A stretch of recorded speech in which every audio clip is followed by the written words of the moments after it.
Breaking news చూస్తున్నాం. ఆంధ్రప్రదేశ్లో పిడుగులతో కూడిన భారీ వర్షాలు కురుస్తాయని వాతావరణ శాఖ హెచ్చరికలు జారీ చేసింది.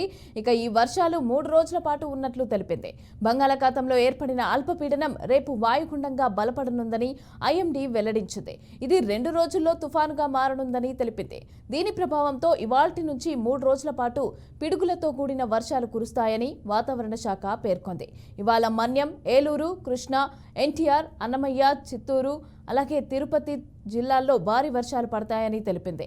తీరం వెంబడి గంటకు 30 నుంచి 40 కిలోమీటర్ల వేగంతో ఈదురుగాలులు వీస్తాయని వాతావరణ శాఖ తెలిపింది. ఇక ఈ వర్షాలు తెలంగాణకు కూడా ఉండనున్నట్లు తెలుస్తోంది.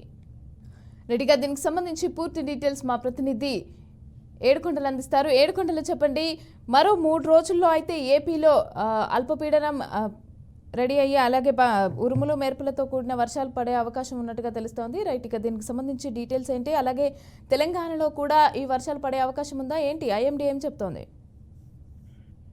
మమతా, ఇటు ఆంధ్రప్రదేశ్ వ్యాప్తంగా 3 రోజుల పాటు భారీ నుంచి అతి భారీ వర్షాలు కురిసే అవకాశాలు కూడా ఉన్నట్లుగా కూడా ఐఎండీ సూచనల ప్రకారం మనకు తెలుస్తోంది. అయితే ఐఎండీ సూచనల ప్రకారం ఉత్తర తమిళనాడు, దక్షిణ కోస్తా తీరాలకు ఆనుకుని నైరుతి పశ్చిమ మధ్య బంగాళాఖాతంలో అల్పపీడనం నిన్న ఏర్పడింది.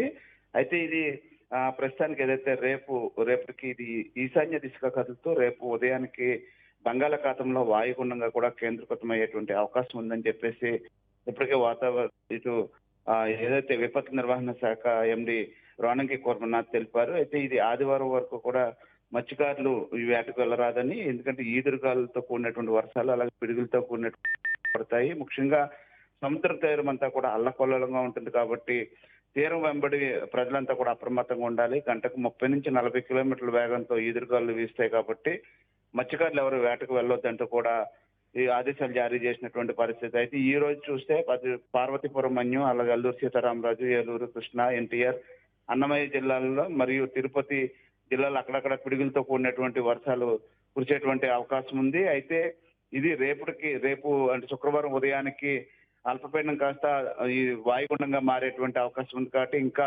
తీవ్ర రూపంతో ఆలుస్తుంది. అలాగే మరొక 2 రోజుల్లో ఇది తుఫాన్గా కూడా మారేటువంటి అవకాశం ఉంది. తుఫాను ఆంధ్రప్రదేశ్ కు అంతగా ప్రభావం చూపించకపోయినప్పటికీ కూడా వర్షాలు అయితే మాత్రం భారీగా కురిసేటువంటి అవకాశం ఉంది. అయితే ఈ ప్రస్తుతం ఏదైతే అల్పపీడన ద్రోణి కొనసాగుతుందో అల్పపీడనం అలాగే వాయుగుండ ప్రభావంతో అటు ఆంధ్రప్రదేశ్ ఆనుకుని ఉన్నటువంటి ఇటు తెలంగాణ జిల్లాల్లో కూడా మోస్తరు వర్షాలు కురుస్తాయంటూ కూడా ఇటు ఏపీ విపత్తు నిర్వహణ శాఖ అయితే హెచ్చరించింది. అయితే ముఖ్యంగా పిడుగులతో కూడినటువంటి వర్షాలు కురుస్తాయి కాబట్టి ముఖ్యంగా పంట పొలాల్లోకి వెళ్ళేటువంటి రైతులు కానీ అలాగే పశువుల కాపర్లు కానీ తగు జాగ్రత్తలు తీసుకోవాలి. ఎక్కడ కూడా ఎత్తైనటువంటి చెట్ల నీడకు వెళ్ళరాదని, సురక్షిత భవనాల కిందకు వెళ్ళాలంటూ కూడా సూచిస్తున్నటువంటి పరిస్థితి. Mamata. Right, thank you Yedukondalu.